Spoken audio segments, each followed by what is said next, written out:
Hi everyone, Megan here from Beguiled by Books, and today I want to share with you my top 5 favorite autumn reads that will make you feel cozy. So light a candle, grab some tea and a blanket, and let's get into it. First up is The Bookshop on the Corner by Jenny Colgan. This is one of those heartwarming books that just makes you feel so good and warm inside, and you just can't get enough. We meet Nina, who is a librarian who loves helping her community find the perfect book.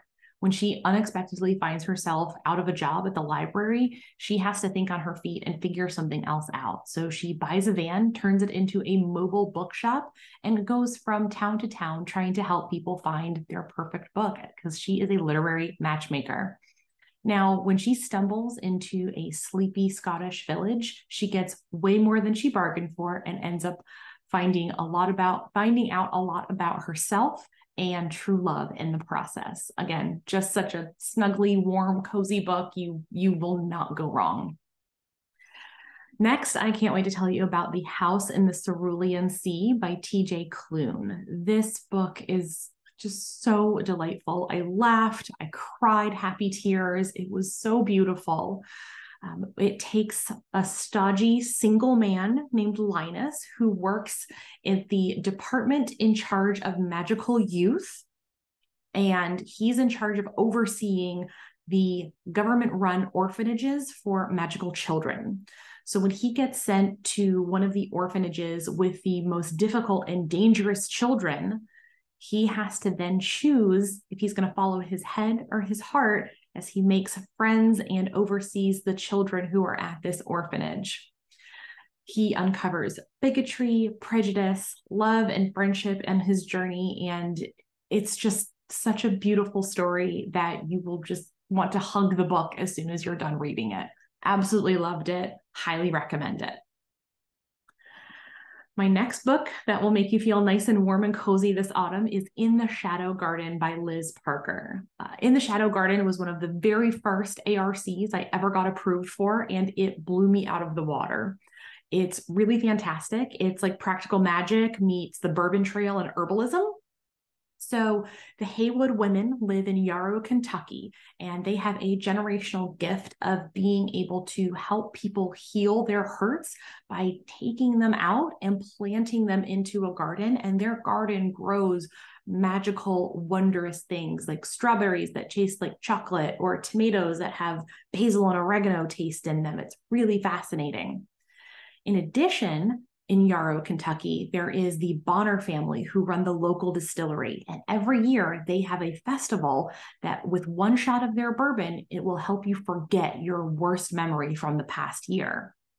When the Haywoods uncover a 20-year-old mystery that no one remembers, things start unraveling and everyone has to then deal with the magic and the consequences of decisions made 20 years ago. Really fascinating. Loved the magic system, loved the realism. It blended realism and magic together beautifully. I can't wait for more people to read this book. I think it's absolutely fantastic. The next book I want to share with you is The Very Secret Society for Irregular Witches. This is a hug in book form. We meet Mika Moon, who is in fact a real witch, but she pretends to be a witch on social media for grins and giggles.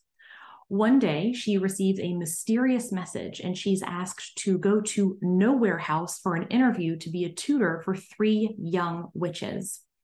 So she does so, but that breaks almost all the rules in her current secret society of other witches. She wants to be able to help those 3 young witches, and she also starts to have a soft spot for the caretakers of the house and even the very grumpy and prickly and handsome librarian at the house. This book has suspense, love, laughter, found family, and happiness all baked in, and you just can't go wrong. It's just such a lovely, lovely read. Finally, I want to share with you The Wishing Game by Meg Schaefer. I received this as another ARC earlier this year, and this book introduces you to Lucy, a struggling teacher who is trying to adopt one of her former students after his parents' untimely and tragic death. After trying to do everything right, the system's just not working in Lucy's favor, and she is starting to lose hope. Until one day, she hears about a competition that one of her favorite childhood authors is hosting at his home off the coast of Maine on Clock Island. The prize for winning this competition is the sole copy of this author's latest book. And what she does with that, if she gets to win the competition, is completely up to her. Naturally, Lucy wants to sell that so she can go ahead and adopt this little boy and begin her family. But when she goes to Clock Island, she gets much more than she bargained for in this competition.